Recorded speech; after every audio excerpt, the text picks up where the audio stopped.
Muy buenos días, oigan a mí. Buenas tardes para todos, para todas, especialmente para quienes nos acompañan en nuestra sesión del día de hoy. El profesor Diego Moreno me ha pedido que adelante la presentación hasta su llegada y con la anuencia efectivamente de nuestro gran invitado Pablo Navarro, pues voy a hacer los saludos de bienvenida. Ya tuvimos la oportunidad de saludarlo en sede del doctorado en Derecho, nos ha acompañado durante toda esta semana, creando no solamente escenarios decisivos para formulación de preguntas y entender de qué va el mundo, sino también para la posibilidad de intercambios, movilidad, internacionalización, temas que hoy pues nos reúnen en esta segunda sesión del primer ciclo 2026 en el seminario muy querido también para esta casa de estudios de teoría jurídica y filosofía del derecho, Luis Villar Borda. El profesor Navarro el día de hoy nos trae la ponencia titulada ¿Es posible el progreso de la filosofía del derecho? Para quienes no lo conocen, el profesor Navarro es doctor en Derecho por la Universidad Nacional de Córdoba, Argentina, es investigador principal del Consejo Nacional de Investigaciones Científicas y Técnicas CONICET, de Argentina igualmente, y se desempeña actualmente como profesor visitante en la Universidad de Alicante, en España. El profesor es uno de los teóricos del derecho más destacados en este momento a nivel mundial, desde la esfera hispanohablante. Es autor de muchos libros y más de 120 artículos especializados en teoría del derecho, lógica deóntica, que han sido publicados en revistas también de amplio reconocimiento internacional. Ha realizado variadas estancias de investigación y docencia en el mundo. Han tenido la oportunidad de escucharlo tanto en España, Italia, Inglaterra, México, Chile, Brasil y Portugal, lo cual no solamente nos hace felices por estar en esta lista de países visitados, sino también consolida su trayectoria docente e investigadora en el mundo y en el escenario global. Así que, teniendo en cuenta el tiempo, la hoja de vida sería aún más extensa, pero quiero, en efecto, resaltar una última cosa antes de que comience. El doctorado en Derecho cumple 25 años este año y es efectivamente el doctor Pablo Navarro uno de nuestros docentes más queridos y el que en más oportunidades ha visitado esta casa de estudios. Así que hoy con esta temática tan interesante y para nuestra comunidad académica, tanto externadista como la comunidad académica del nivel nacional, pues reiterarle el agradecimiento, recordarle que esta es su casa y que aquí tenemos una cantidad de investigadores e investigadoras que están no solamente dispuestos a la escucha, sino que quisieran también, si se puede, profundizar en otros temas de trabajo y en otras modalidades también de intercambio académico y profesional. ¿De acuerdo? Muchas gracias al Departamento de Filosofía, al Centro de Filosofía del Derecho también de la Universidad, al doctor Jorge Restrepo, por haberme permitido ser parte de toda la logística administrativa para que hoy podamos disfrutar al doctor Pablo Navarro entre nosotros. De nuevo, bienvenido a esta tu casa, Universidad Externado de Colombia.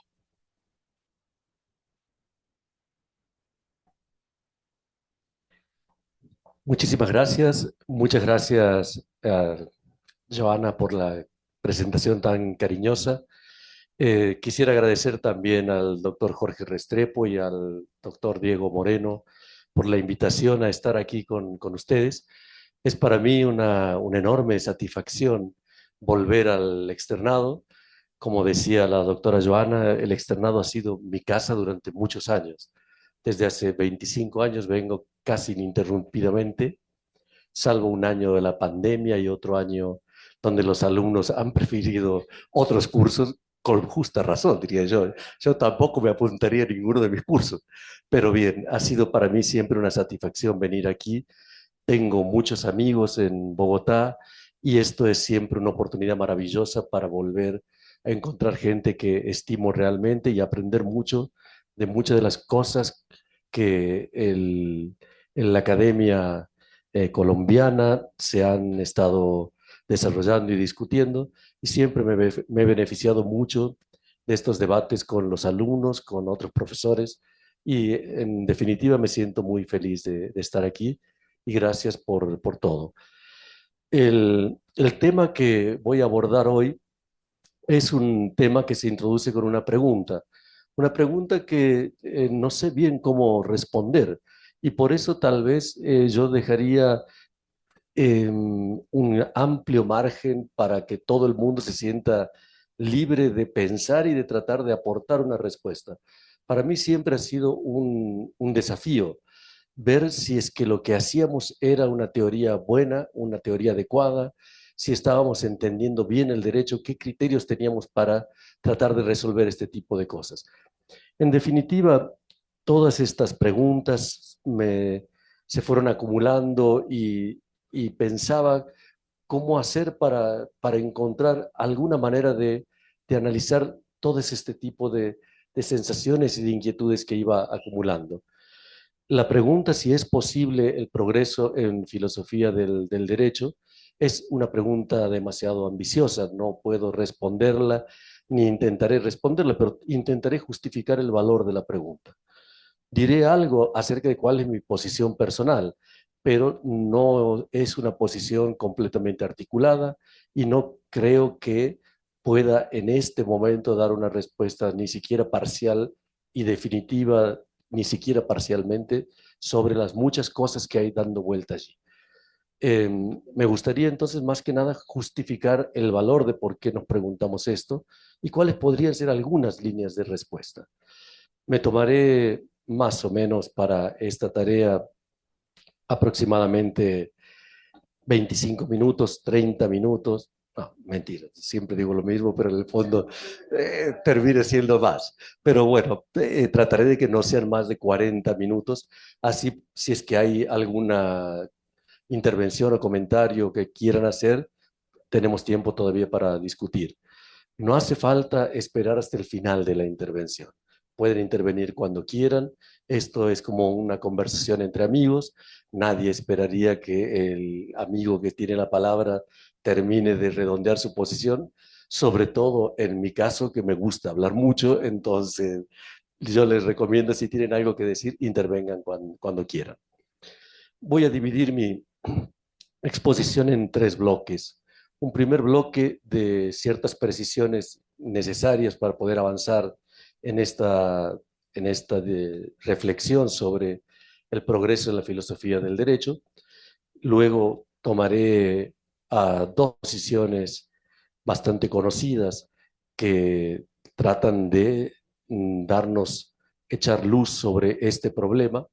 Las posiciones son la de Joseph Raz y la de George Henrik von Wright. Y finalmente trataré de avanzar con alguna muy pequeña conclusión a la luz de toda esta infraestructura que iremos desplegando hasta ahora. El, la primera cuestión entonces que me interesaría sobre la pregunta misma, si es posible el progreso en filosofía del derecho, es tratar de centrar un poco las cuestiones principales. En particular, dos precisiones son importantes aquí. Luego emerge una tercera cuestión, pero dependiente de estas otras dos. La primera es, ¿qué es esto del progreso? ¿En qué sentido hablamos de progreso y qué valor tiene esta pregunta?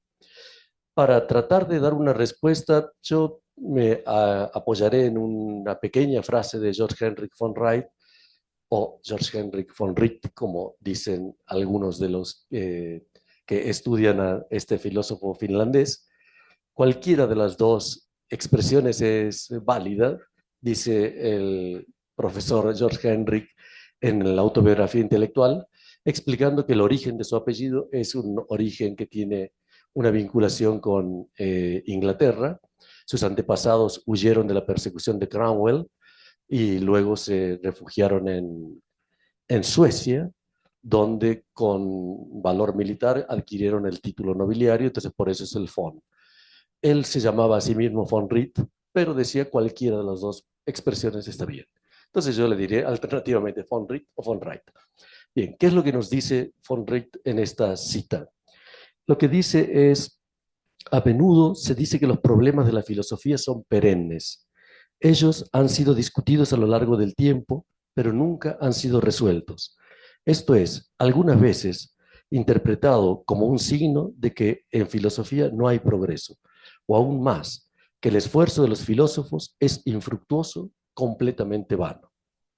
Este es entonces un punto que a mí me parece importante, no tanto por esta visión ciertamente un tanto melancólica o escéptica, que no es la posición final de von Wright, pero es un punto que nos lleva a entender qué podría ser el progreso. La idea es que si nosotros tuviésemos problemas resueltos, tendríamos progreso. La frase de él es, a menudo se dice que los problemas son perennes. Ellos han sido discutidos a lo largo del tiempo, pero nunca han sido resueltos. Entonces, la sensación de que no progresamos es porque no encontramos una solución a los problemas. Esta sería la primera idea. La idea de progreso es avanzar. ¿Avanzar de qué manera? Resolviendo problemas. Entonces, esta primera noción de progreso, a lo mejor luego conviene refinarla un poco más, pero esta es suficiente por ahora. Hay una segunda cuestión mucho más delicada, mucho más importante, que es qué tipo de concepción filosófica uno va a escoger para pensar acerca del progreso en filosofía, porque hay muchos estilos y muchos enfoques respecto a la filosofía. Yo, por una razón de simplicidad, haré una división bestial entre los enfoques sustantivos y lo que llamaré enfoques analíticos.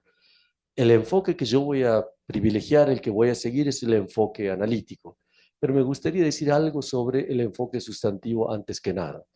El enfoque sustantivo es el enfoque tradicional de la filosofía. La idea de que la filosofía tiene que servir para enfrentarse a temas que son muy importantes. Tiene que dar una respuesta sustantiva sobre cosas que nos preocupan centralmente. La tarea del filósofo no es una tarea decorativa, no es una tarea retórica, sino es una tarea destinada a promover algo importante, a promover el bien de la comunidad, a promover el bien personal, el bienestar de los individuos. Quiere hacer algo la filosofía que es transformar el mundo, dar una respuesta verdadera. Este es un enfoque que a mi criterio es un enfoque hermoso. No es el que yo sigo. No tengo ni el talento ni la paciencia para esto, pero es el enfoque que yo llamaría tradicional. La filosofía nos dice algo acerca del mundo.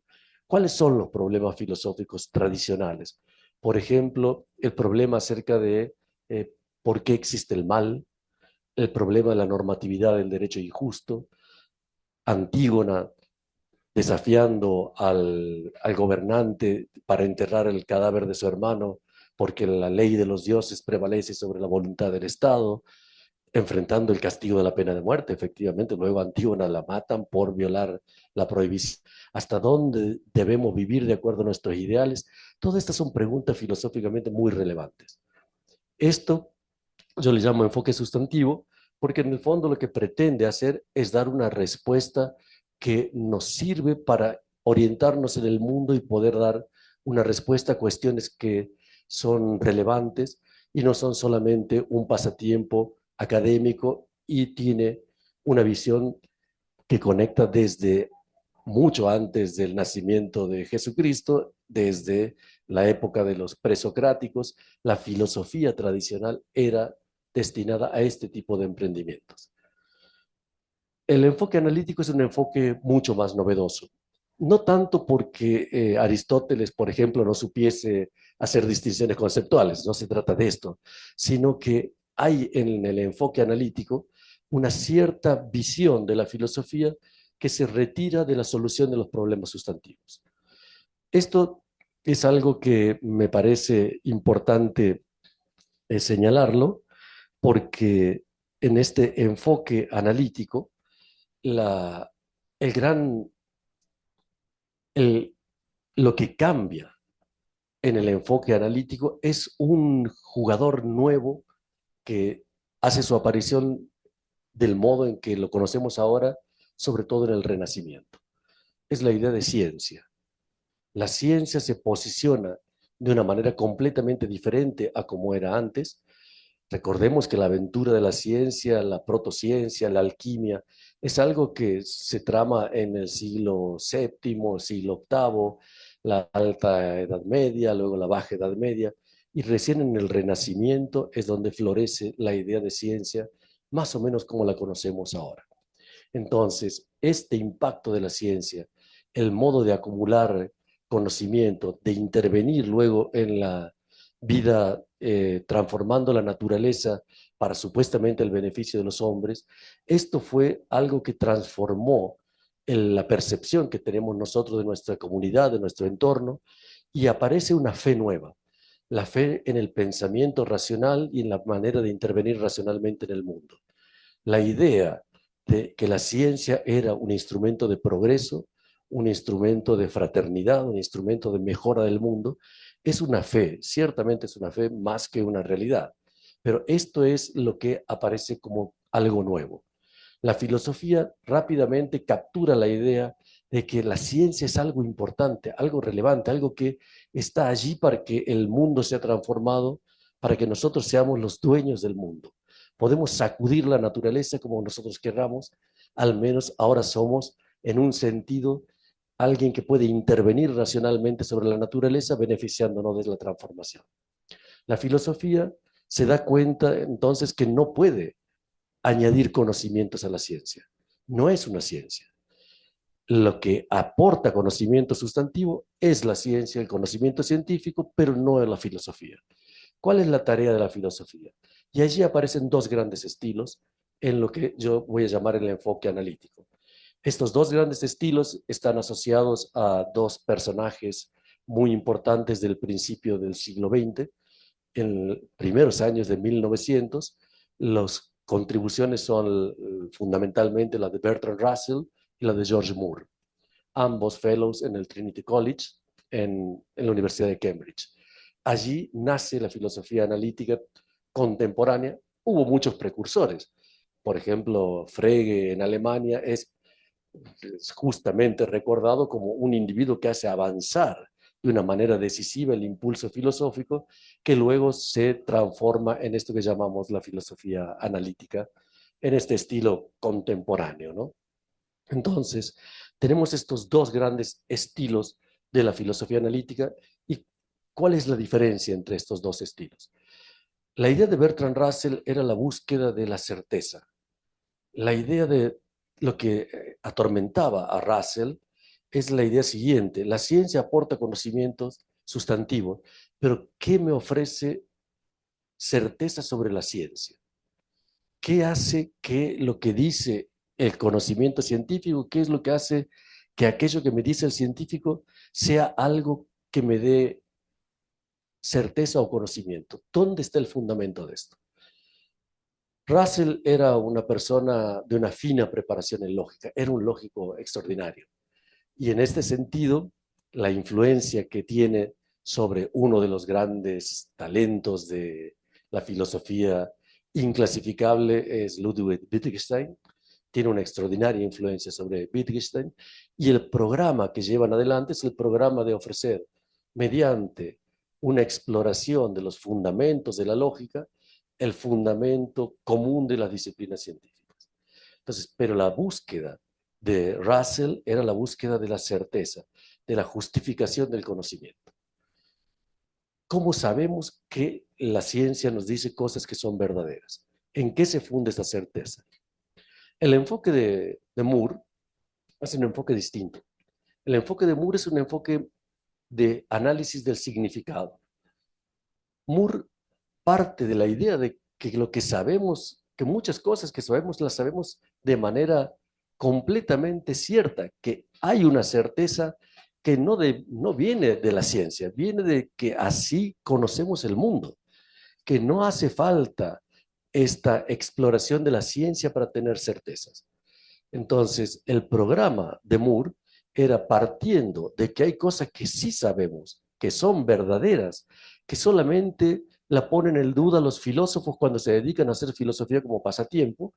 Entonces, que si no todo el mundo sabe que, por ejemplo, decía Moore, que hay un mundo externo, que si yo puedo probar que hay un mundo externo, por ejemplo, y que no estoy determinado por un demonio haciéndome soñar un sueño maligno, que levanto las manos y pruebo la realidad exterior, este tipo de cosas Moore las sabía, sabía que él tenía un cuerpo, que este cuerpo tenía una posición en el ambiente físico, y por tanto estas cosas que sabíamos no estaban puestas en cuestión, no hacía falta fundamento de esto.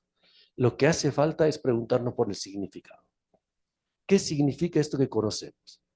Mientras que Russell tiene el problema de qué es lo que conocemos, qué es lo que justifica de lo que conocemos, Moore sobre esto no tiene ningún problema. Da por sentado que esto es verdadero, que es obvio que es verdadero. El problema está en el significado de esto. Por ejemplo, supongamos que todos fuésemos aquí individuos preocupados por cuestiones teológicas. Si estamos, digamos, preocupados por cuestiones teológicas, asumiríamos que Dios existe, supongamos, ¿no? Este podría ser un ejemplo más sofisticado, pero este es suficiente, ¿no? La idea de que Dios existe es el presupuesto de todo esto. Entonces, ¿qué sabríamos si vivimos en este paradigma con este presupuesto? Por ejemplo, que uno de los atributos divinos es la omnipotencia. Dios es omnipotente. Al menos en la teología, en la reconstrucción de las propiedades y atributos del ser divino, es la omnipotencia. Pero ¿qué significa que Dios es omnipotente? No dudamos de esto. No dudamos de, si es que estamos en el paradigma ese teológico, de que Dios existe, no dudamos que Dios es omnipotente. Esto ya lo sabemos con certeza. Pero ¿qué significa decir que es omnipotente? Y esto era lo que torturaba a los escolásticos cuando se divertían pensando si Dios podía, siendo omnipotente y sin renunciar a la omnipotencia, porque si renuncia a la omnipotencia, deja de ser Dios. Entonces, si podía crear una piedra tan pesada que no pudiese él mismo levantarla. Entonces, el problema provocaba perplejidad porque sabemos que Dios es omnipotente, pero si crea esta piedra y no puede levantarla, entonces no es omnipotente, y si no puede crearla, entonces tampoco es omnipotente. Y entonces la pregunta es una pregunta acerca de cómo organizamos nuestra red conceptual. ¿Qué es esto de el significado de nuestras expresiones? Sabemos que son verdaderas, no tenemos dudas que son verdaderas, pero no tenemos tampoco claro su significado. Entonces, en este enfoque analítico, lo que tenemos es una preocupación conceptual. En filosofía del derecho, el impacto de la filosofía analítica es bastante conocido. Yo solamente voy a recordar una cita de uno de mis maestros, de Eugenio Bulín, que decía lo siguiente. Dice, la concepción de la filosofía del derecho como especulación acerca de la esencia del derecho, de la naturaleza social del hombre y de la justicia absoluta e inmutable, ya no resulta satisfactoria sino para algunas mentes particularmente impermeables a toda renovación. La tarea de la filosofía jurídica ya no consiste en develar la oculta esencia del fenómeno jurídico, sino en esclarecer el aparato conceptual y los métodos de la ciencia del derecho. Es decir, la filosofía no aporta verdades sustantivas, sino que trabaja sobre el aparato conceptual de la ciencia jurídica. Esto es lo que yo llamaría entonces el método, el enfoque analítico.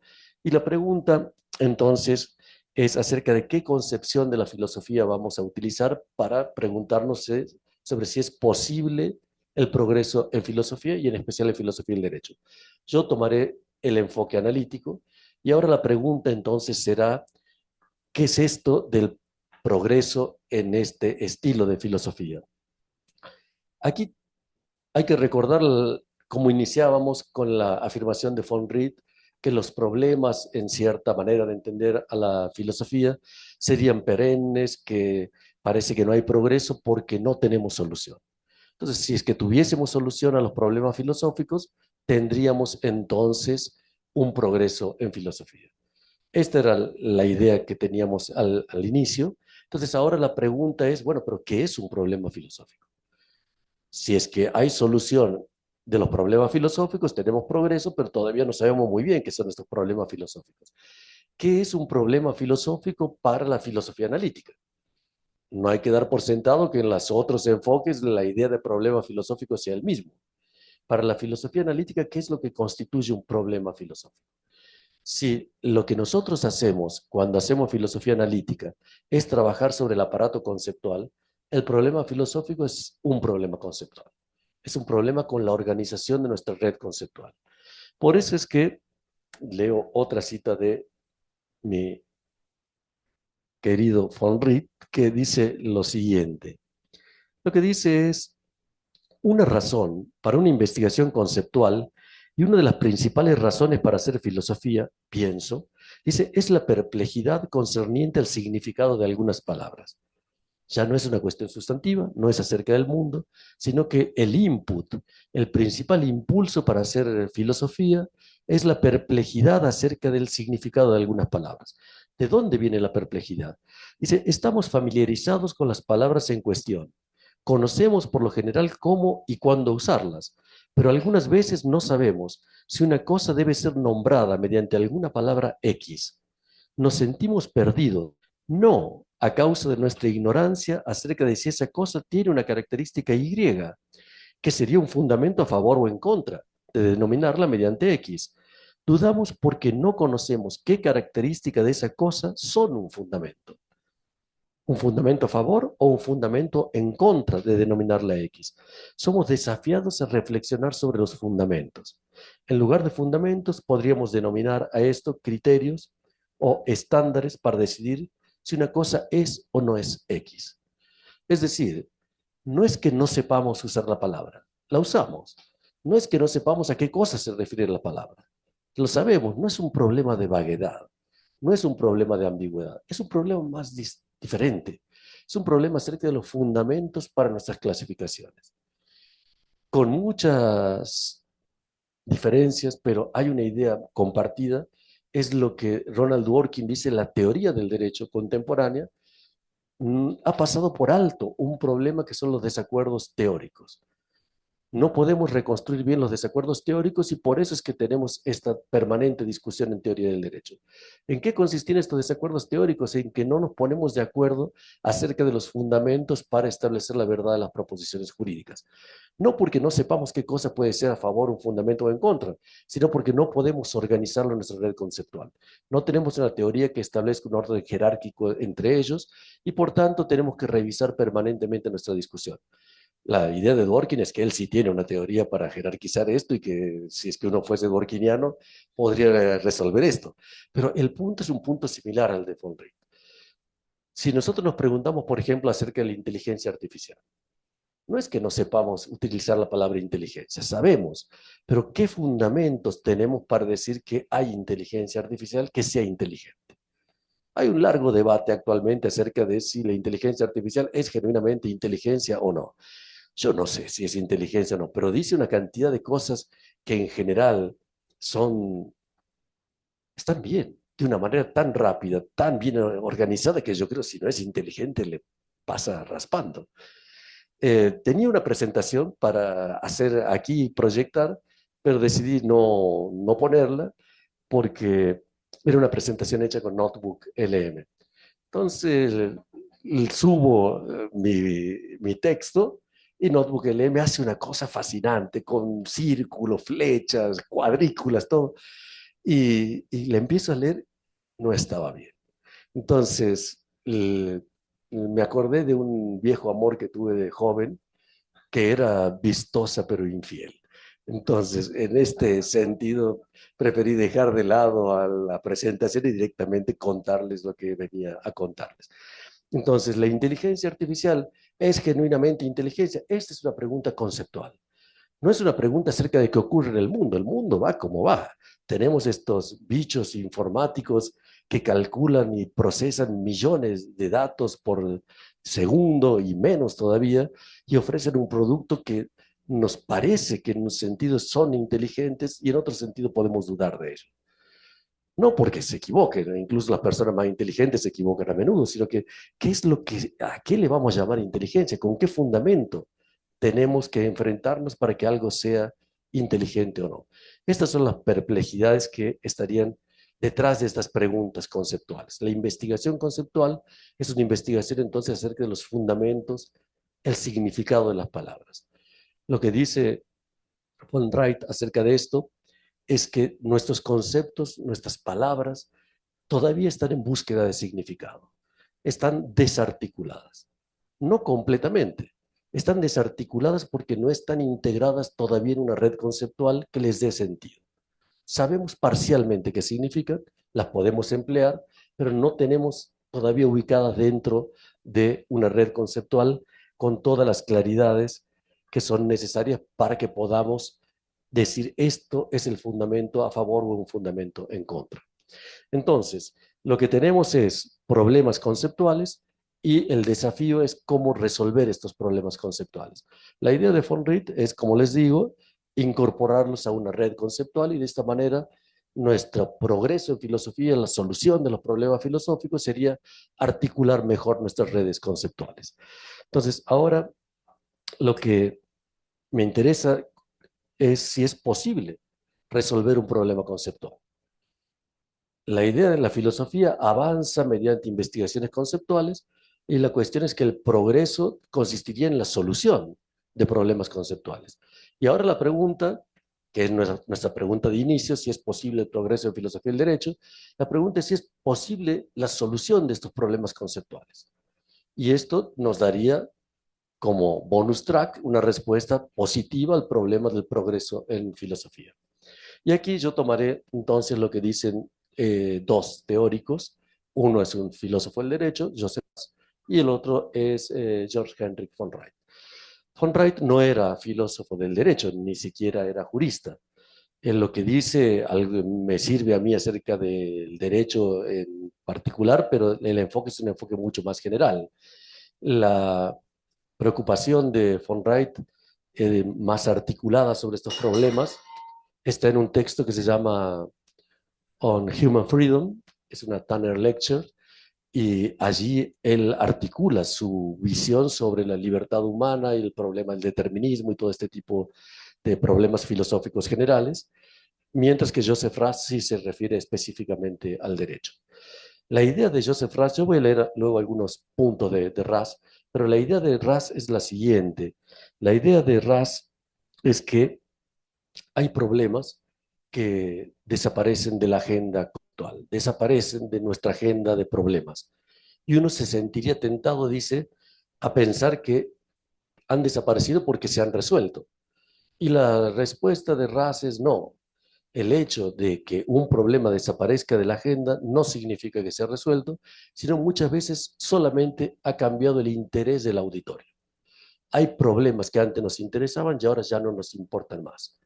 Por ejemplo, dice, el problema de la identidad y continuidad de un sistema jurídico que fue muy discutido en la época de la descolonización, es decir, más o menos a finales de los años de 1940, cuando inician en Inglaterra un procedimiento de descolonización, la independencia de la India, las colonias que se emancipaban, todo esto llevaba a una profunda necesidad de tener un esquema teórico que dé cuenta de esto.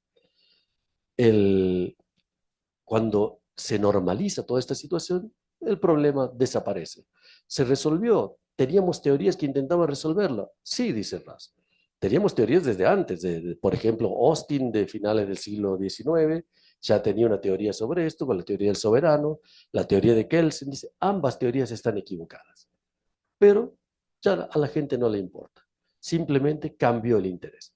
Entonces, la primera cuestión es, uno podría decir, bueno, progresamos cuando ya dejamos de discutir sobre ciertas cosas. Raz dice, no, que dejemos de discutir sobre ciertas cosas solamente significa que cambia el interés del auditorio, pero no que se hayan resuelto los problemas. ¿Cuándo hay una solución de un problema? Cuando encontramos una respuesta verdadera a aquello que es el problema. Entonces, una respuesta verdadera a qué es lo que determina, por ejemplo, la identidad y continuidad de un sistema jurídico. La respuesta tiene que ser verdadera para que sea, digamos, una solución al problema filosófico. Ahora, para hacer una buena solución al problema filosófico, no solamente tiene que ser una solución, tiene que ser verdadera, sino que además tiene que ser ajustada a los intereses del auditorio. Y ahora les leo algunas de las cosas que dice Joseph Raz. Dice Ras, el, las citas que yo voy a leer están tomadas de un texto que se llama Dos visiones acerca de la naturaleza del derecho. Two Views on the Nature of Law. Lo que dice Ras es, una explicación es buena si contiene proposiciones verdaderas que se refieren a los intereses y enigmas que las originaron y que están dentro del alcance de las personas a quienes implícita o explícitamente se dirigen. Y luego añade, la relatividad de las buenas explicaciones a los intereses y capacidades de su público las hace efímeras y explica por qué la filosofía es una tarea sin fin.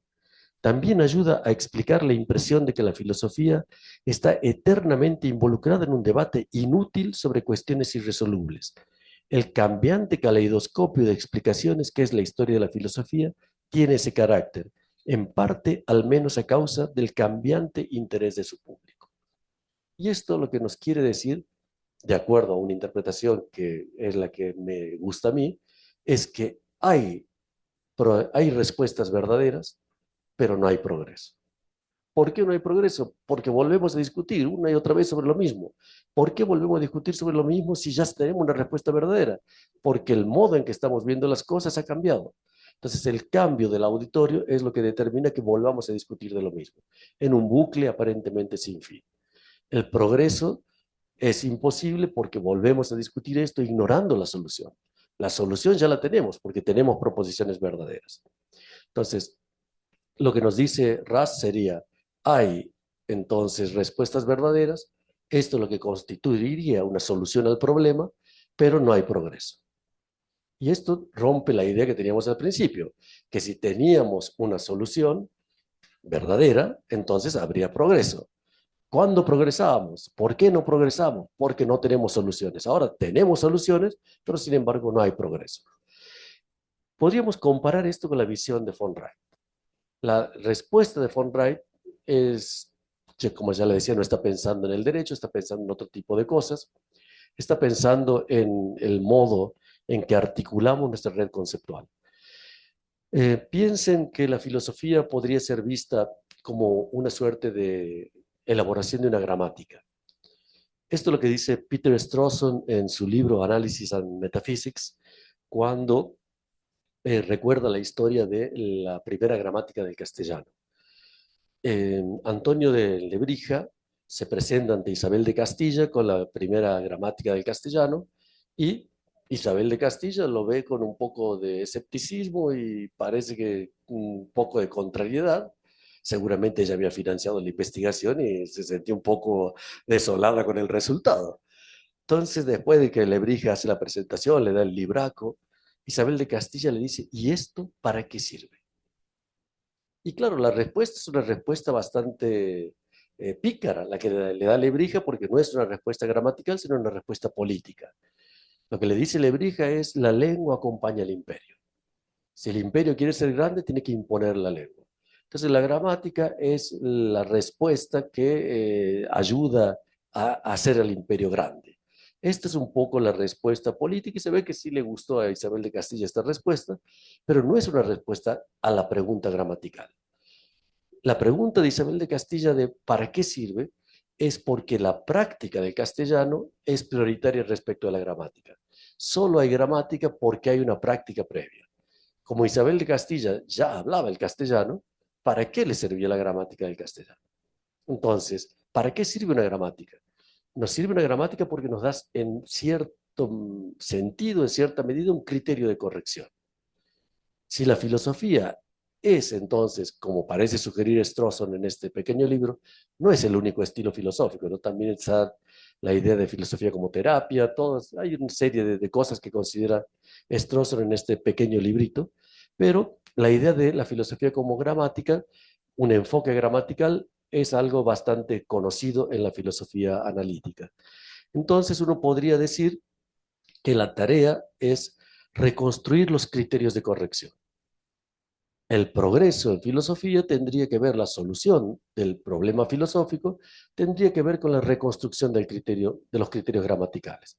Entender la naturaleza de estos criterios gramaticales y ver cómo afectan o inciden en la práctica.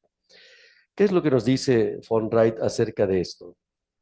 Dice, von Wright dice, aquí nos enfrentamos a un dilema. Dice, es el uso del criterio, es el uso, el uso del lenguaje de cierta manera. Cuando nosotros damos cuenta del uso del lenguaje, dice, ¿es esto el criterio de éxito de la reconstrucción? Cuando nosotros somos fieles al uso que se está dando. Si la gramática tiene que dar cuenta del uso del lenguaje tal como es. Entonces dice, puede ser que no siempre cada miembro de la comunidad lingüística use las palabras de acuerdo con la regla que hemos inventado. De hecho, parece que muchas veces no es así. Como les decía a mis amigos en las clases ahí en el doctorado, a mí me hiere a mis oídos cuando mis amigos mexicanos dicen no se vale. No se vale, no, es no vale. No se vale. El Chavo del Ocho a mí me hacía mucha gracia cuando decía no se vale, pero después vi que era un uso consistente en México. Entonces uno puede decir que se equivocan o no. De qué depende que se equivoquen o no? Depende siempre del criterio de corrección, depende de estas reglas que establecen el criterio de corrección. Entonces dice, algunos miembros algunas veces utilizan las palabras erróneamente. Pueden existir diversos usos aceptados o el uso puede ser vacilante. ¿Deberíamos entonces decir que el filósofo pretende reconstruir el uso correcto? Es decir, habría un uso correcto, más allá del uso empírico que estamos haciendo de los conceptos, habría un uso correcto que es el que el filósofo tiene que tratar de reconstruir. Pero ¿qué determina que es correcto? Dice, parece que es las mismas reglas que el filósofo está tratando de utilizar para reconstruir esto. Dice, aquí entonces nos hallamos ante un dilema. El dilema entonces es hasta dónde vamos a seguir con la reconstrucción y qué justifica esa reconstrucción. Y luego dice lo siguiente, dice, la tarea del análisis filosófico es clarificar el significado de los enunciados. Sin embargo, aun cuando la verdad o falsedad de los enunciados analizados no nos preocupan, es decir, no es un enfoque sustantivo, dice, cuando no nos preocupan esto, dice, el filósofo puede preguntarse si su análisis es correcto o no. ¿Qué decide esto? ¿Qué decide si el análisis es correcto o no? Dice, la naturaleza y los criterios de corrección de los resultados del análisis son en sí mismo un problema filosófico. Y dice, no conozco la solución a este problema. Entonces, lo que nos deja von Wright es una preocupación sobre cómo vamos a entender si el problema ha sido resuelto o no, sobre si es que hay de alguna manera un progreso en nuestro análisis, porque no estamos seguros de si tenemos criterios para saber si hemos resuelto un problema conceptual o no. Esta sería un poco lo que se va filtrando de esta solución de von Wright. Entonces, la cuestión es que para von Wright el progreso vendría dado por otra cosa. El progreso de von Wright no cree que tenga que ver con el descubrimiento de verdades ocultas, dice la verdad o falsedad no nos preocupa. Dice, ¿qué es lo que nos preocupa? Nos preocupa que no sabemos cómo articular la red conceptual porque no tenemos claro cómo resolver el problema de los criterios. Los criterios de corrección son un problema filosófico y dice, ¿cómo lo resuelvo este problema filosófico? No lo sé. Dice, para mí esto no lo alcanzo a ver. Entonces, la verdad o falsedad no es lo que determina el progreso, no hay verdad o falsedad en la reconstrucción conceptual, lo que hay es otra manera de entender el progreso. Lo que nos dice von Wright al respecto es lo siguiente. Dice, cualquier argumento acerca de una posición básica, digamos el determinismo, tendrá que superar o trascender los argumentos de un punto de vista opuesto. Superación rara vez significa solamente refutación. Normalmente también involucra una aceptación parcial de la posición opuesta. Una contribución a la filosofía bien fundamentada es un elemento en un diálogo que el próximo contribuyente no podrá pasar por alto para estar al nivel de sus desarrollos. Gracias a este hecho se puede hablar de progreso en filosofía, aun cuando no existe el modo de resolver los desacuerdos básicos. Entonces, hay progreso en filosofía porque tenemos esta posibilidad de intercambiar puntos de vista y si uno ha expresado un punto de vista importante, el que esté en desacuerdo con esto no puede ignorarlo y el progreso simplemente consiste en incorporar lo que nos dijo en nuestro intento de superación de su argumento. Entonces, la solución que da von Wright a la pregunta sobre el progreso y la solución de los problemas es exactamente al revés que la de Raz. Para Raz, la idea es que hay soluciones, pero no hay progreso. La idea de von Wright es que no hay solución en el sentido de enunciados verdaderos que nos permita resolver el problema de los criterios. No hay solución, pero sí hay progreso. Entonces, mientras que Ras dice, hay solución, pero no hay progreso, la idea de von Wright es exactamente al revés. No hay solución, pero sí hay progreso. Yo no sé exactamente, y esta es la conclusión, diré un poquito más sobre esta idea de von Wright. Esta idea de von Wright en filosofía del derecho es bien conocida. Es sobre todo la moraleja que uno puede sacar del capítulo 1 de Hart y del último capítulo del libro de Hart acerca del derecho internacional.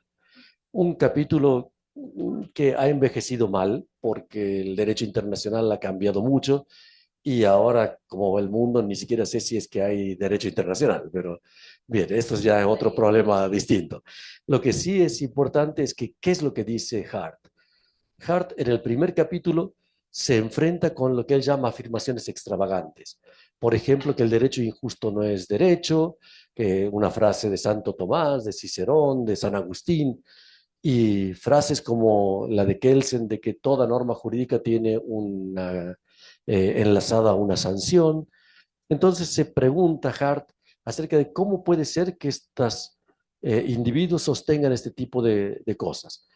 Uno podría pensar que son unos aficionados, no conocen derecho, pero dice, no, Kelsen sí conoce derecho, Santo Tomás parece que sí era bastante competente, entonces no es que desconocieran cosas, es, dice Hart, que vieron un punto importante, pero que la necesidad de enfrentarse a otra posición hace que uno exagere el punto, subrayando tanto que la teoría pierde su equilibrio conceptual. Entonces, la necesidad de reforzar cierto punto, por ejemplo, que la justicia contribuye a nuestro entendimiento del derecho, hace que uno lleve a enfatizar que el derecho injusto no es derecho. Y de esta manera, lo que estamos viendo es una afirmación extravagante. Pero la afirmación es extravagante no porque sea una afirmación completamente descabellada o sea la afirmación de una persona que no conoce el derecho, sino porque exagera un punto. Yo creo que esto es una buena idea incluso para las discusiones entre personas que son benevolentes, personas que se quieren bien y que discuten de algo. Yo diría, siempre han visto un punto, ven un punto y a lo mejor el punto es exagerado. Pasa con frecuencia en las discusiones de pareja. Una discusión de pareja que se quiere bien, se discute igual y uno dice, no, es que no es así. Y bueno, y en el calor de la discusión uno puede exagerar un punto. ¿Qué es lo que hay que hacer? Simplemente corregir la exageración, pero recuperar el insight. Y esta es la idea de von Wright. La idea de von Wright es que no puedo progresar si no incorporo lo que me dijiste. Entonces, hay progreso, aunque no haya soluciones verdaderas. Tenemos que seguir discutiendo siempre para seguir viendo mejor. La, en este momento mi percepción de la cuestión es más melancólica todavía. Si yo creo que a diferencia de lo que dicen Ras y lo que dicen von Wright, yo creo que no hay ni soluciones ni progreso. Pero esta es la visión de hoy. A lo mejor mañana o dentro de un rato, cuando me tome una cerveza, ya cambio de visión, porque realmente no tengo todavía una posición tomada sobre esto. Me sigue pareciendo un debate precioso para comprender mejor qué tipo de cosas hacemos. ¿Qué es lo que diría solamente como una manera de progresar? ¿Cómo me gustaría seguir progresando acerca de esto? La idea es que cuando hablábamos del enfoque analítico, decíamos, uno está conectado hacia la ciencia, el intento de Bertrand Russell, mientras que el otro está conectado sobre el aparato conceptual, la idea de significado de los enunciados. ¿Qué pasa si recuperamos el enfoque de Bertrand Russell? Si creemos que la filosofía es una suerte de exploración de la gramática de la ciencia jurídica. ¿La filosofía del derecho podría progresar así? Yo creo que no. Creo que la filosofía del derecho no tiene en esto mucho que aportar respecto del andamiaje conceptual de la ciencia del derecho. No porque no haya cosas, sino porque a la ciencia del derecho no le importa. Normalmente el filósofo del derecho lo que quiere hacer es hablar acerca del derecho. Y es una suerte de cosa que produce un poco de fatiga cuando ve las discusiones en la teoría del derecho actual, que la teoría del derecho que hacía, por ejemplo, Kelsen o que hacía Hart, eran teorías sobre el derecho. Ahora las discusiones son teorías sobre teorías. Las discusiones de si la teoría de Hart era buena o si la teoría de Kelsen era mala. Entonces, en este sentido, yo creo que hemos perdido un poco el rumbo. Pero, ¿qué pasaría si uno dice cuál es la naturaleza de la ciencia jurídica? En parte es una naturaleza conceptual. Y allí podría ser que lo de bullying tuviese cierta utilidad, nos vamos a refinar el aparato conceptual, todo esto no me parece mal. No creo que tenga mucho impacto, pero no me parece mal. Ahora bien, la parte de la ciencia jurídica como una ciencia con vocación normativa, tal vez llamarle ciencia aquí sea una exageración. A lo mejor no es parte del conocimiento científico esta aspiración normativa, pero ciertamente la filosofía podría tratar de decir qué tipo de estándar tendríamos que tener para progresar en esta ambición normativa, en esta ambición de cómo vamos a vivir de acuerdo a lo que tenemos en el derecho.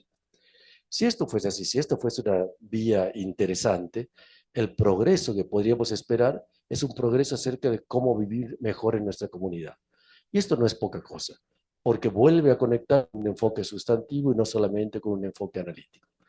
Esta es la misma idea que tiene von Wright en The Varieties of Goodness, en las diversidades de lo bueno, cuando se pregunta, ¿la investigación que estoy haciendo es ética normativa o metaética? Dice, esta pregunta sería rara. Es como preguntarle a Kant si lo que hacía era metaética o ética normativa, o preguntarle a Aristóteles. Dice, no, es un emprendimiento de formación conceptual, pero que tiene impacto en el modo en que vivimos. Esta es la tarea, dice von Wright, que yo entiendo del análisis conceptual, una cosa que impacta en el modo que vivimos. Yo no sé si es que esto es una idea sensata o no, pero creería que tal vez una cosa para volver a pensar es el impacto de la filosofía en la ciencia del derecho, pero no solo en el aparato conceptual, sino en el modo en que cómo vamos a transformar el derecho y cómo entender la tarea de que vivir mejor. Yo a esta altura del partido recordaría una frase de una parte de un poema de Borges que dice, ya no seré feliz, tal vez no importa. Hay tantas otras cosas en el mundo, un instante cualquiera es más profundo y diverso que el mar, la vida es corta. La vida es corta y la charla ha sido larga. Entonces creo que ese es el peor de los mundos posibles. Así que yo creo que entonces es prudente dejarlo aquí y vamos entonces a una discusión o una conversación de lo que haga falta, si es que hace falta. Y si no, pues bien, nos iremos a tomar una cerveza.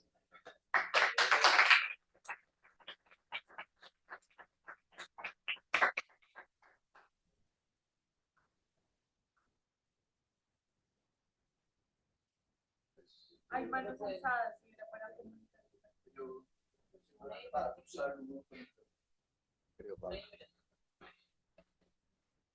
Bueno, cuando hablamos de 25 años de acá, el profesor Pablo me dice, pero ¿cómo? ¿Qué impactado? Yo dije, pero ¿dónde tienes los 25 años acá en el externado? Y yo me conocí con Pablo cuando llegué en el 2014 y nos conocimos acá en el externado. Y yo llevo 12 años en el doctorado y Pablo lleva 25. Entonces es una maravilla siempre tenerte acá, es decir, tenemos un lujo de intelectual, de amigo y de persona, y la charla hoy fascinante. Te puede escuchar menos mal conectado y ese es el Pablo que deja la lógica y se va a otros aspectos de la filosofía donde uno se da cuenta que Pablo sabe de muchas otras cosas, ¿no? Y por eso es fascinante hablar con él de tantas cosas, de literatura y otras cuestiones. La idea me parece genial, pero simplemente es para una cuestión que no es un planteamiento para ti, sino también como analizar, es el punto de que consideramos el problema y muchas veces, digamos, para considerar lo que dice Brian Leiter de una manera despectiva. Dice, Dworkin, el planteamiento de los problemas que planteó Dworkin fue una pérdida de tiempo. Si quitáramos de la historia las ideas acerca de qué es el derecho y todas estas y todo esto, pues no sucedería nada. ¿Qué quiere decir? Que no hemos progresado, lo dice Brian Leiter. Ahora, también por otro lado, el progreso que tú dices para vivir mejor, también tiene que haber una consideración, un criterio que al final sí parece emular algo que es el criterio científico, que es la pragmática. Es decir, ¿por qué progresamos? Porque ha sido útil de alguna manera, ¿sí? Para entender el derecho, sobre todo, yo creo que hay progreso simplemente cuando reemplazo mis creencias. y así después las vuelvo a reemplazar y eran equivocadas. Hay progreso cuando falseamos algo y ya lo damos sin encontrar la respuesta verdadera, pero ya falsear también es progreso. Pues yo digo que el progreso es simplemente intelectual, donde uno considera que vale la pena y que convencionalmente por algo se va la comunidad a estudiar ciertos problemas. Pero hablar de progreso, pues significa también plantearse cuáles son los problemas relevantes y yo diría que son problemas que tienen que tener algún criterio pragmático, que sea útil en la práctica. Digamos, las distinciones conceptuales me permiten tener una creencia y darme cuenta que sí es útil distinguir esto porque en la realidad son cosas distintas. Entonces, tener conciencia de eso me hace progresar en mi conocimiento individual, pero progresamos en conjunto cuando hay un grupo convencionalmente constituido que parecen compartir esas creencias. Pero el progreso, yo diría, y esta es una pregunta ya para Pablo provocativa, dedicarse en el derecho y al conocimiento del derecho, a la lógica y a la que es una cuestión que Guastini le decía a Ratti, le decía, pero ¿dónde está el derecho? Es decir, te estás hablando de problemas lógicos, pero ¿cuál es la, dónde está el derecho en ese problema de planteamiento lógico? Esa pregunta que provoco, pero como eso es gran parte de tu producción intelectual, en ese sentido, pues sí hay una red conceptual de pronto como se piensa con Von Reed, pero esa red conceptual no necesariamente analiza problemas lógicos de la lógica proposicional, de la lógica clásica, etcétera. ¿Cuál es el progreso para dedicarle tanto tiempo, por ejemplo, a la lógica proposicional como en la Escuela de Buenos Aires de Buliguín y no pensar de pronto en nuevas formas de, que es lo que tú has hecho trabajos con Jorge Rodríguez, por ejemplo, que es una lógica acerca de las pruebas? Entonces, ese problema del progreso, ¿no será también la pregunta acerca de si hay progreso un mal problema? Es decir, no es necesario de pronto plantearnos eso. ¿Por qué? Porque es individualmente. Algunos se van en la Escuela de Buenos Aires a considerar problemas de la lógica relevantes, de la lógica proposicional, pero en la escuela de otro lado, los formados en otro lado, consideran que eso no está aportando a la práctica el conocimiento del derecho y sobre todo a hacer filosofía del derecho que sea cercano a los abogados y que no sea una filosofía más cercana a la filosofía tout court, sino filosofía que esté cerca a conocer el derecho positivo, que eso pues Buliguín se sabe muy bien y también Achurrón fueron maestros en eso. Entonces, de nuevo, Pablo, un gusto escucharte y me encantó tu charla hoy. No sé si tenemos preguntas. Sí, no, no, me parece mejor porque si no, la gente que está conectada no logra preguntar nunca. Entonces, vamos juntando una serie de preguntas y aparte no tengo muchas cosas para responderle, digo. Entonces, claro. La persona que estaba haciendo la pregunta puede activar el micrófono, por favor.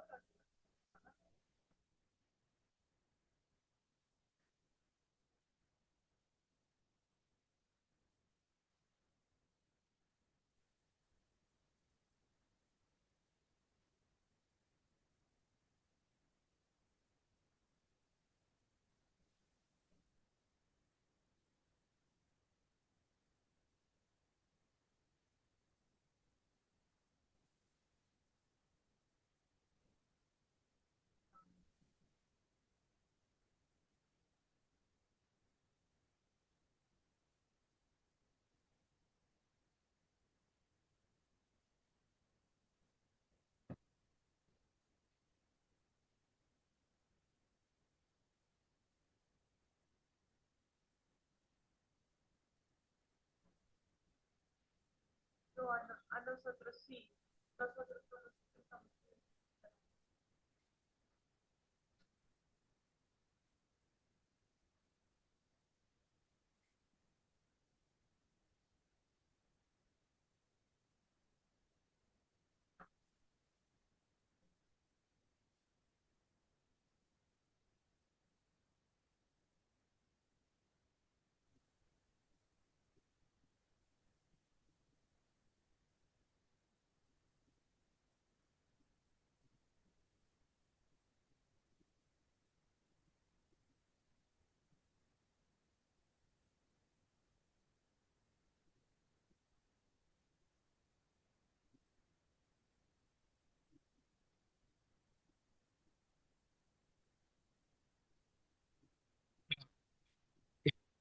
¿Me escuchan?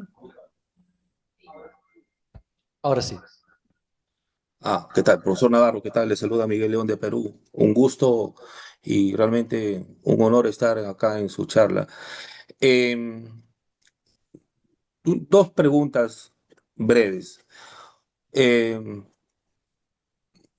de alguna manera, en esta tradición analítica en la que usted se ascribe, también incluye esto que se le conoce como el positivismo lógico y las filosofías de la ciencia postcunianas. Esa es una pregunta, para definir lo que es la filosofía analítica, en todo caso, como usted la concibe. Y dos, me parece que la postura de Raz es una postura cuasi cuniana, en el sentido de que aun cuando se logre enunciados verdaderos, la comunidad jurídica lo que hace simplemente es sacarlos de agenda. Es un elemento sociológico que ya no se explica por el valor teórico del trabajo, sino por efectos sociológicos, tal y como Kuhn en su momento, para otros casos, decía, bueno, pues hay paradigmas y estos paradigmas no son racionales, son sociales. En cambio, lo de, lo de von Britt, von Wright, es más teórico, en el sentido de que sí hay acumulación, pero no tenemos claro los criterios de corrección. Esa sería mi segunda pregunta. Gracias. Eh, Muchas gracias, Miguel. Para mí también es un gusto poder compartir con ustedes esta conversación. Creo que no hemos tenido oportunidad de encontrarnos personalmente nunca y yo siempre he estado muy atento a las cosas que usted escribe y para mí es entonces un gusto poder ahora intercambiar con usted algunas cosas. La primera cuestión acerca del positivismo lógico, yo no he querido insistir mucho allí porque el modo en que estaba analizando el, la discusión que tenía sobre el progreso en filosofía analítica tenía más que ver con el enfoque de George Moore que con las posiciones que desarrollaron Weismann o Maurice Schlick, que claramente estaban en la línea de Russell. Entonces, la idea de, por ejemplo, de Weismann es que la filosofía no articula proposiciones, sino clarifica proposiciones. Todo este tipo de cosas para Moore hubieran sido un tanto extrañas. La idea de Moore es que nos tenemos que enfrentarnos con la estructura del lenguaje, la arquitectura del lenguaje, para ver qué es lo que esto significa. Y allí vienen cosas estupendas, como por ejemplo preguntarnos sobre si el rey de Francia es calvo o no, y cosas por el estilo, que no tienen que ver exactamente con la ambición que tenía el positivismo lógico. Pero sí hay algo que es importante en el positivismo lógico que conecta con la fe en la ciencia y el progreso social, la idea que la filosofía tiene que contribuir al progreso social mediante ya no el aporte de algo al mundo, sino la clarificación. Entonces, la idea es que el mundo, la ciencia nos dice algo acerca del mundo, pero la filosofía nos aclara lo que dice la ciencia acerca del mundo.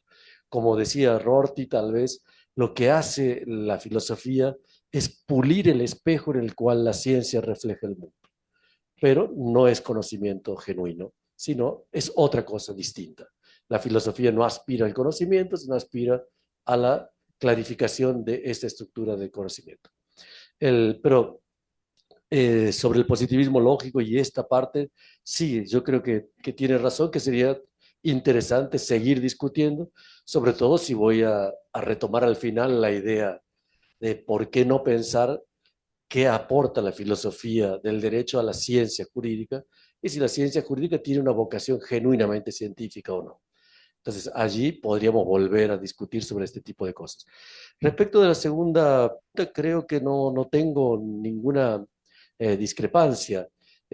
Podemos ubicarlo a ras en las estructuras postcunianas o no. Esto en el fondo me parece que está bien. La, Creo que Ras no se sentiría muy contento con la idea de que es solamente una cuestión sociológica o no, si es que hay progreso. creo que Ras estaba pensando en otras cosas distintas. Creo que Ras está pensando en algo que ahora en Oxford, en las discusiones, es muy importante, que hay una cierta primacía del objetivismo, objetivismo moral, el objetivismo acerca del mundo. Hay una manera muy robusta de entender cómo es la realidad y sobre todo la realidad moral, que era la que Ras quería rescatar para fundamentar, por ejemplo, la normatividad del derecho. Entonces, en este sentido, la idea de Ras, hay proposiciones verdaderas, esto creo que es lo importante, ¿no? Después el resto, efectivamente, podría ser visto como un rasgo sociológico o tal vez, digamos, caracterizado de otra manera, pero no estoy en desacuerdo en general con nada de lo que dijo, ¿no? Tenemos, creo que, otra pregunta, Carlos. Sí, sí, hola, yo tengo otra pregunta, si me permite. Hola, profesor Navarro, qué gusto verlo y saludarlo otra vez.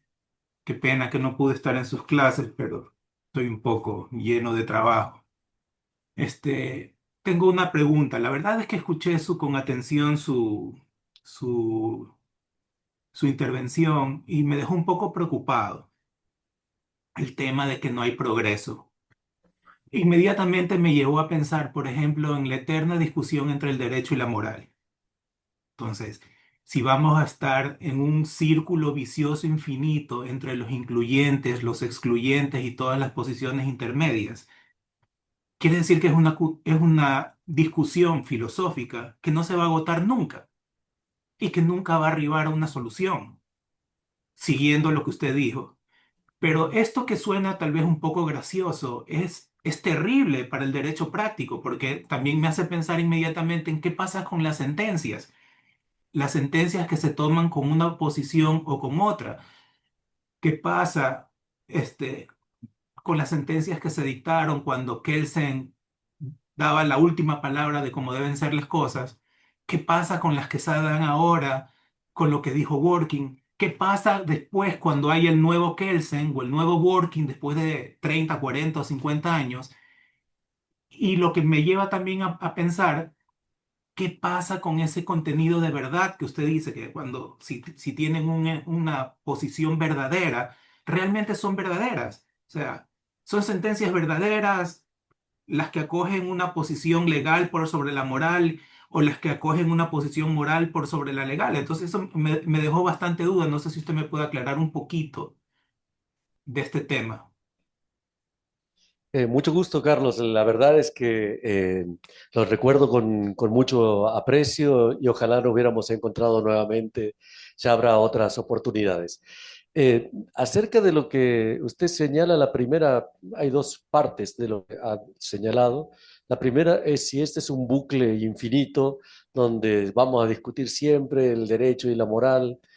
Hay un libro que es un libro que está bastante bien para aprender muchas cosas, un libro de los años 90 de Roger Scheiner que se llama Norm and Nature, Norma y Naturaleza, The Movements of Legal Thought, los movimientos del pensamiento jurídico. ¿Qué es lo que dice Roger Scheiner ahí? Dice que cualquier teoría del derecho tiene que comenzar con un positivismo, lo que él llama el positivismo simple. ¿Por qué? Porque el positivismo el derecho es un fenómeno social. Entonces, la teoría que niegue esto no entiende el derecho. El derecho es un fenómeno social y tenemos que dar cuenta entonces de este fenómeno social y la teoría que da cuenta de esto es el positivismo. Entonces, el positivismo hace hincapié en el fenómeno del derecho como un producto social. Entonces, cualquier teoría empieza ahí, pero lo que pasa es que el derecho tiene normatividad. Entonces, el intento de explicar la normatividad lleva del positivismo simple a una posición sofisticada. El positivismo simple para Scheiner son los trabajos de Austin y de Bentham. Entonces, este positivismo que quiere dar cuenta de la normatividad necesita otras cosas. Roger Scheiner no menciona a Kelsen nunca, o lo menciona una vez simplemente ahí al pasar. Lo que menciona como positivismo sofisticado es la teoría de Hart. Hart incorpora el punto de vista interno para dar cuenta de esta posición o esta posibilidad normativa. Pero dice, esta sofisticación lleva a un problema. El problema es que lo acerca demasiado a las posiciones antipositivistas. Tiene que, en el fondo, moverse el positivismo simple para dar cuenta de la normatividad a un positivismo sofisticado, pero el positivismo sofisticado no puede detenerse, tiene que incorporar la moral dentro de la perspectiva jurídica, la perspectiva de lo que hace el teórico del derecho, y entonces en este sentido no puede desprenderse ya de lo que sería una posición antipositivista. Por ejemplo, la idea de Ras de que para dar cuenta de la normatividad del derecho, el error de Hart y de Kelsen es que eh, no aceptaban la objetividad de la moral y por tanto no tenían un sustento para la normatividad genuina del derecho. El derecho no puede ser genuinamente normativo porque no genera genuinamente razones objetivas para la acción, y esto es lo que Ras echa de menos en la teoría de Hart y de Kelsen. Hart, por supuesto, repudia esta posición de Ras y dice, bueno, Ras le da una rama de olivo al derecho natural cuando admite esta idea de recuperar a Kelsen en una visión un tanto distinta de la que uno hubiera preferido acerca de Kelsen. Pero la idea de que toma una rama de olivo, le da una rama de olivo al derecho natural, quiere decir exactamente esto que está pensando Scheiner, que el positivismo sofisticado de alguna manera termina en antipositivismo. Y el antipositivismo, por su propia dinámica, lo que hace es enfatizar los rasgos morales, no institucionales del derecho, y por tanto la única solución de esto es volver a empezar, volver a situarse otra vez en un positivismo simple. Y dice, esto es un bucle infinito. Por eso es que dice, es en cierta manera una concepción hegeliana. Y esta concepción hegeliana, claro, pareciera una locura. Bueno, Hegel sí tenía una idea de un final, ¿no? La dinámica dialéctica tenía un final en una visión del estado absoluto y todo esto. Pero Scheiner no cree que haya un equilibrio final en esta dinámica. Esto me parece que, a mí yo creo que no es una tesis para desechar sin mayor pensamiento, ¿no? Y respecto de la segunda parte de qué pasa con el derecho, si el derecho es o no lo que hacen los jueces o no, esto la verdad es que no sabría muy bien qué decir más de lo que usted ha dicho. Lo que tenemos es un producto social que se va multiplicando y no siempre de una manera ordenada ni siempre de una manera racional. Esto es la práctica del derecho. Entonces, la teoría del derecho trata de entender esto, pero no necesariamente lo entiende bien, y este es el problema de qué tipo de teoría tenemos para dar cuenta de estos fenómenos.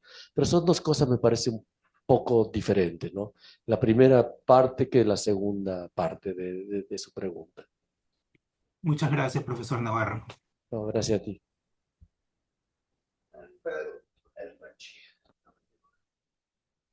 Hola Pablo, me da mucho gusto verte y escucharte. Muchas gracias por esta charla también muy, muy interesante. Tengo varias ideas que en algún momento espero encontrarte y conversar contigo sobre lo que acabas de presentar, pero muy rápidamente dos cositas. Una, me parece que la propuesta de Raz de que hay soluciones a problemas filosóficos, pero no hay progreso porque al cambiar las comunidades o los miembros de una comunidad, entonces las preguntas se repiten y por lo tanto se repiten también los problemas en algún sentido. Es una propuesta que en algún sentido ofrece una respuesta posible al conocimiento, es decir, sería contingente que una comunidad avance en el conocimiento siempre y cuando haya revisado, por ejemplo, haya estudiado o haya conocido tanto las preguntas como las respuestas que las comunidades anteriores hayan propuesto. Entonces me parece una salida ya a un tipo de progreso en la filosofía. Contingente, pero progreso al fin, dependiendo de algunas condiciones. Y la segunda, quizá más, a mí que me interesa más, es, me parece que lo de Moore encuentra mayor articulación en Carnap. No sé si recuerdas el artículo del 50 de Carnap, Empirismo, Semántica y Ontología, donde ahí en oposición y en debate con Quine ofrece una metodología para la filosofía bastante elegante en el sentido de simple y potente. en la cual básicamente hace una división del trabajo científico, por llamarlo en algún sentido, entre el trabajo filosófico y el de las ciencias, sobre todo naturales. El trabajo filosófico sería el que tú presentaste de la mano de Moore, básicamente la ordenación de nuestro pensamiento, por decirlo de otra manera, quizá más wittgensteiniana, pero básicamente expresar cuáles son la sintaxis y la semántica del lenguaje filosófico, ¿sí? Cuáles son las reglas sintácticas y las reglas semánticas que permiten establecer el contenido y significado de los usos filosóficamente, de los usos lingüísticos filosóficamente relevantes. Y la ciencia natural nos ofrecería bueno, hay conocimiento en este caso. Filosofía nos ofrecería conocimiento conceptual acerca de los significados, cómo se expresa un cierto. Carnap habla de marcos conceptuales más que articulaciones conceptuales. Pues la articulación conceptual sería con respecto al uso de un término, un predicado, lo que sea. Pero los marcos conceptuales, es decir, todo el mar, la teoría positivista de Kelsen sería un marco conceptual sobre el derecho.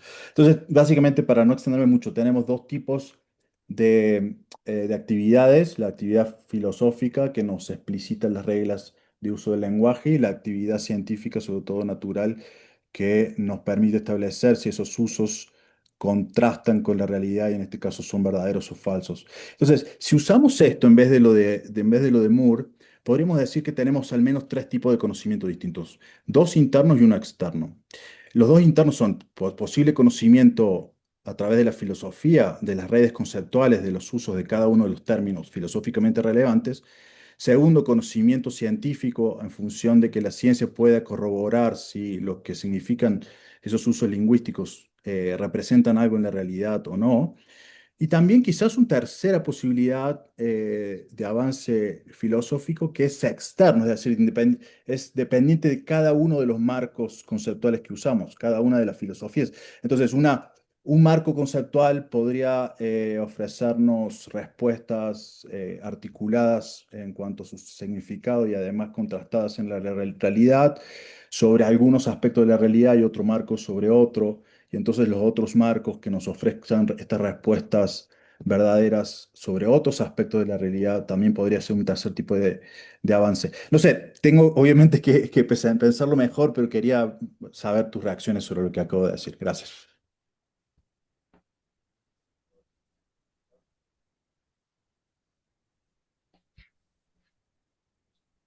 Pedro, saludos por allá, querido Pedrito. Gracias, Bueno, Diego. para unir las preguntas y así Pablo puede contestar porque el tiempo ya se nos acaba.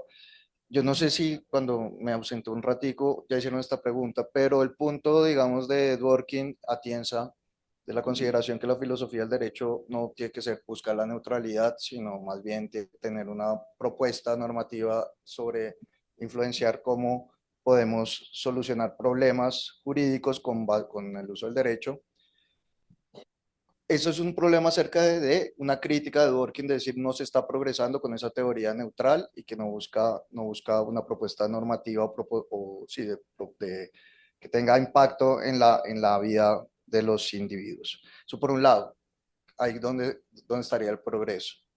Por otro lado, yo creo que hablando de progreso, sí, por lo menos en mis lecturas de los clásicos, a mí sí me impactó la primera vez que leí Hart, pero después me impactó más cuando también Ross.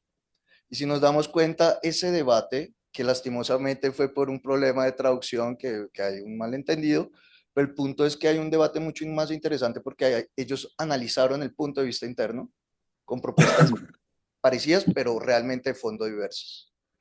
Pero no podemos decir que podemos estar conjuntamente en un error por haberle dedicado más tiempo al debate Dworkin y Hart y no a ese progreso que nos está acercando más a temas. Por ejemplo, hablar de razones para actuar fue algo que es relevante, y unir el derecho con ese aspecto del razonamiento práctico, la filosofía del razonamiento práctico. Y pues en ese punto, ¿cuánto le dedicamos a Dworkin y qué pasó con toda esa riqueza de intercambio que pudo haber tenido Hart y Ross? Hart porque fue antipático con Ross, de pronto también eso puede ser por razones, pero si hablamos de progreso también podríamos hablar de error, de reconocimiento de un error de finalidad práctica. Entonces, cuánto se le dedicó a los debates de Dworkin y cuánto se le ha dedicado a temas más que hoy en día podrían tener mayor relevancia con la psicocognitiva, la epistemología naturalizada de Quine, pues para allá parece que está yendo toda la ciencia, ¿no? Entonces, eso. Entonces ya. Yo no alcanzo.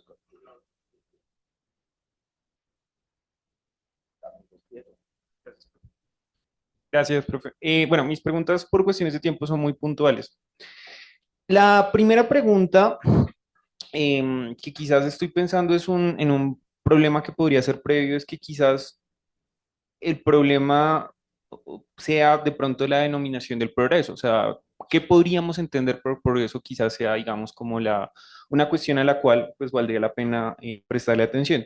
Y la segunda pregunta que se me ocurre, y pues teniendo en cuenta que estábamos hablando de problemas y de progresos en la filosofía del derecho, según lo que tú consideras, ¿cuál crees que es el futuro de la filosofía del derecho? O sea, ¿cuáles crees que serían los desafíos que podrían tener, digamos, los temas actuales de la filosofía del derecho? Y hago esta pregunta con ocasión a algo que estaba diciendo el profesor Diego, y es que cuando uno revisa algunos textos, en ocasiones quizás los problemas siguen siendo los mismos. O sea, por ejemplo, Hart hablaba de las tres preguntas persistentes, y uno va a ver, y pues los mismos autores que quizás hablan de la misma pregunta, pero la aproximación que hacen a la pregunta es distinta. Entonces, bueno, esos eran como los dos preguntas o comentarios.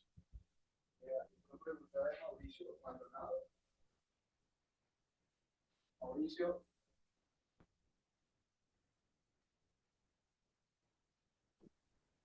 Hola, ¿qué tal? Pablo, ¿cómo estás? Me da mucho gusto saludarte.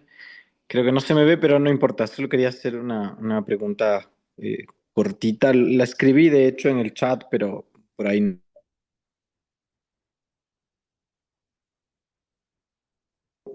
que me aclares algo, porque yo no he entendido del todo en qué sentido tú sostienes que no es posible llegar a respuestas verdaderas y que no hay progreso posible.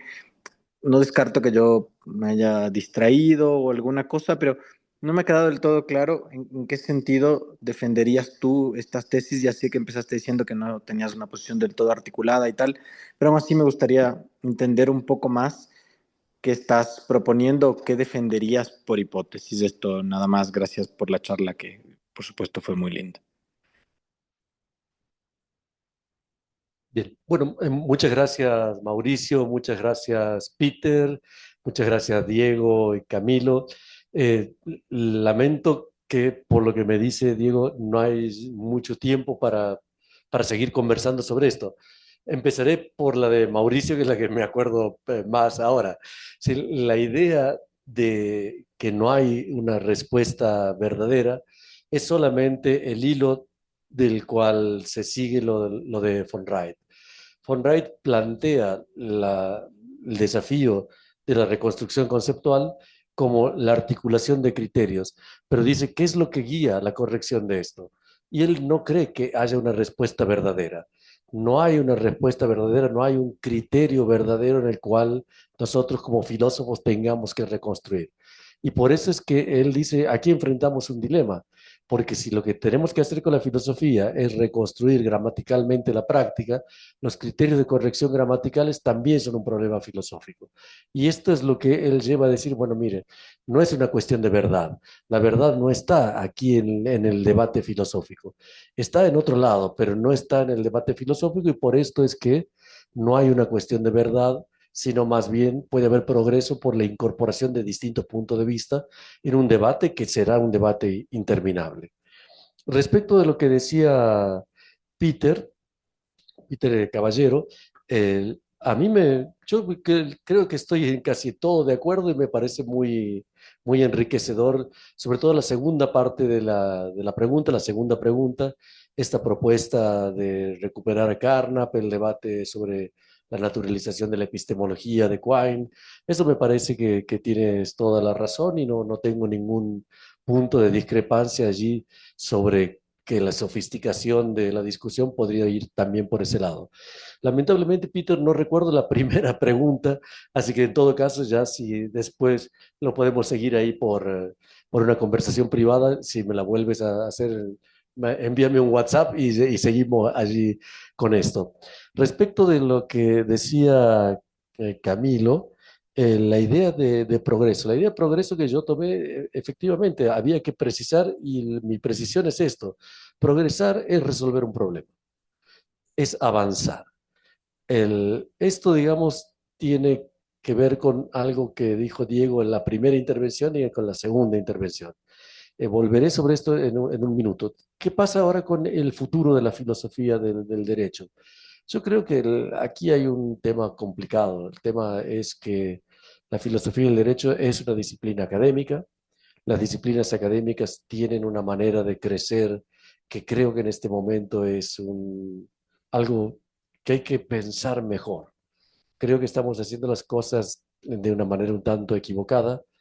La cantidad de requisitos para poder vivir académicamente exige algo que no había antes.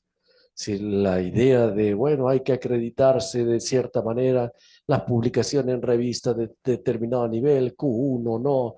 Entonces, este tipo de presión genera una cierta dinámica académica donde, como lamentaba Quine respecto de la filosofía en general, dice, nos vemos obligados a publicar cosas que no representan añadir una verdad a la disciplina. Estamos preocupados en el business. Estamos preocupados en cómo vivir de la filosofía más que en cómo hacer progresar el mundo filosófico. Esto probablemente se pueda cambiar de otra manera, yo lo veo muy difícil. El otro es la agenda de discusión filosófica. Decía Joseph Raz en la entrevista que le hace Juan Ruiz Manero para la revista Doxa, dice, a pesar de que aparentemente hay una gran vitalidad del pensamiento de la filosofía jurídica, dice, porque hay una multiplicación de las revistas y de las cosas que se publican, una gran expansión de las cosas que ya se nombran o se etiquetan como filosofía del derecho, dice, sin embargo, nada de esto que se dice es lo que yo considero que es filosofía del derecho. Y por tanto, dice, para mí tiene un interés prácticamente marginal. Y eso, dice, sumado a la idea de que enseñar filosofía del derecho en los cursos de la universidad, tal cual es hoy la universidad, dice, exige enseñar un nivel tan elemental que no vale la pena. Esto es obviamente una opinión de Raz, ¿no? Puede estar completamente equivocado o gustarnos o no gustarnos. Pero esta es un poco la sensación que tengo yo de que para saber cuál es el futuro de la filosofía del derecho, yo creo que tenemos que pensar en qué práctica estamos desarrollando más que qué problema estamos discutiendo.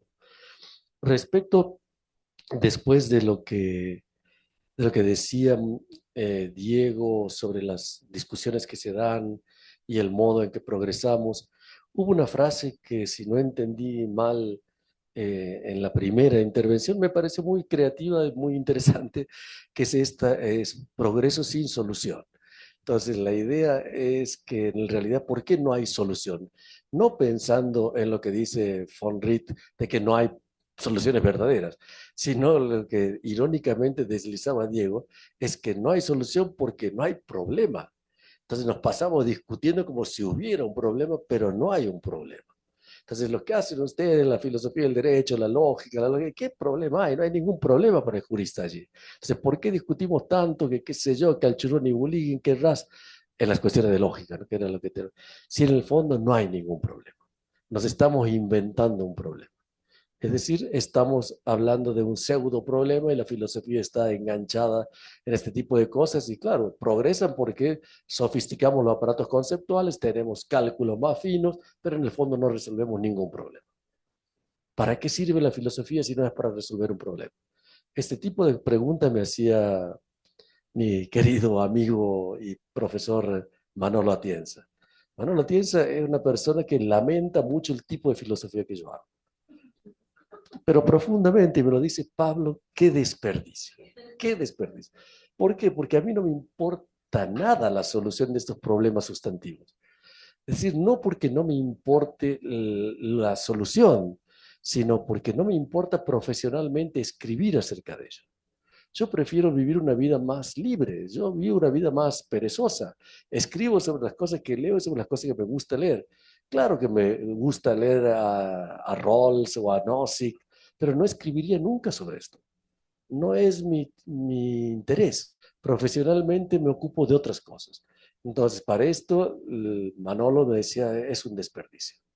Estás desperdiciando tu talento y esto él lo veía como un pecado grave, una falta moral, ¿no? Uno tiene que contribuir a hacer mejor el mundo, el cambio en el mundo, y yo creo que esa es una herencia de sus lecturas marxistas de juventud. Pero no es solamente eso, sino, sí, claramente la idea de Marx era que la filosofía tenía que ser un factor de transformación social, sino creo que es una preocupación genuina acerca de cómo hacer que mediante la filosofía el mundo sea moralmente mejor. Y esto es algo que a mí me interesa que el mundo sea moralmente mejor, pero creo que mi tarea como filósofo no es hacerlo moralmente mejor. Es una tarea política, una tarea de un ciudadano ordinario, ir a militar políticamente o a, qué sé yo, asociarse a la Cruz Roja, lo que sea, pero no es mi tarea como filósofo. Yo creo que desarrollando los cálculos de la derrotabilidad o la lógica deóntica no hay mucho que podamos hacer para contribuir a las verdades sustantivas que hagan el mundo moralmente mejor. A lo mejor yo no la he sabido ver, a lo mejor sí existen estas cosas, pero yo no la he sabido ver. Y no sé, a lo mejor seguramente ha quedado muchas de las cosas que han mencionado que valía la pena discutir, pero ya no recuerdo cuáles eran. Entonces, bien. Está Jorge Restrepo, el director Bien. del Centro de Investigación de Derecho. ¿Las subes? A ver, para subir hoy. Estoy sin audio, bueno, y dice que con más tiempo y sin dilatar de más la cerveza. Y bueno, creo que Raz de pronto inadvertidamente trae a cuento que el auditorio disciplinar de la filosofía es uno de los elementos que frustran su progreso. La disciplina filosófica quizás es demasiado laxa frente al error, sin necesidad de que error equivalga a falsedad y sin asumir la cognitividad de las tesis filosóficas. Vale la pena mencionar un ejemplo en un libro de química. Ningún científico se gasta un minuto en Tales de Mileto y su explicación de la acuosidad del universo. Pero los filósofos creen que de eso hay que hablar. No tenemos un auditorio dentro de la misma disciplina que quizás por razones históricas, con los estudios eruditos o por la prudencia misma de una disciplina que tiende a problematizarlo todo, e idiosincráticamente hostil al progreso. Es una pregunta. ¿No será que problematizando todo es idiosincráticamente hostil al progreso? ¿Es aceptable tratar a todo error como diferencia de escuelas?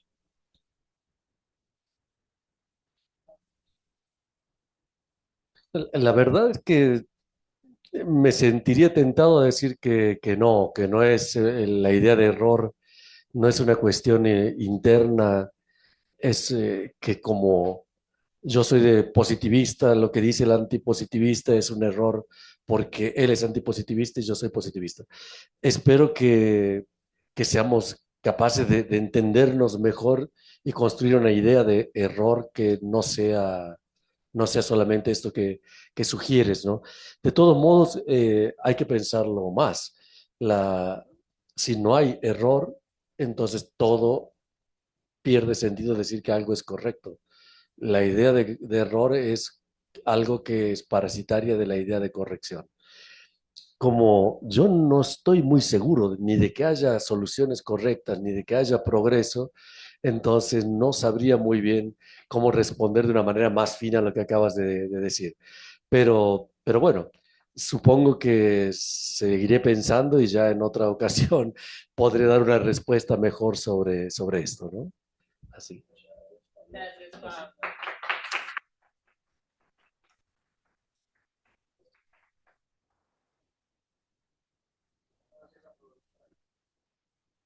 Muchas gracias a todos los que se conectaron y también a los aquí presentes. Muchas gracias al grande maestro Pablo Navarro y sus 25 años. Tendremos que hacer algún evento por eso, por tu ayuda y tus ganas de siempre venir acá, ¿no? Porque mira que te dio el sol por la tarde y no te llovió, como dices que siempre Bogotá lluviosa. Eso fue suficiente ya. Bueno, y el próximo jueves 26 de marzo tenemos la ponencia o la sesión a cargo de Giorgio Pino, que hablará sobre el concepto de interpretación jurídica correcta, va a ser expuesto en italiano. Entonces, ese es el concepto de interpretación jurídica correcta. Entonces, los esperamos y muchas gracias a todos. Ah, una cosa que quería decir. Mira que Omaira, que la conociste acá, pues ella se encarga de muchas cosas de las redes, ¿no? Y con tu título puso una canción. Y yo dije, pero esta canción, What a Wonderful World. Entonces yo dije, pues puede ser que Navarro, pero Navarro es de los más optimistas frente al escepticismo en muchos temas, digamos, de corrección, incorrección. Entonces yo dije, bueno, fue que si dice un discurso escéptico frente al progreso, va a ser igual un mundo maravilloso. Entonces, muchas gracias.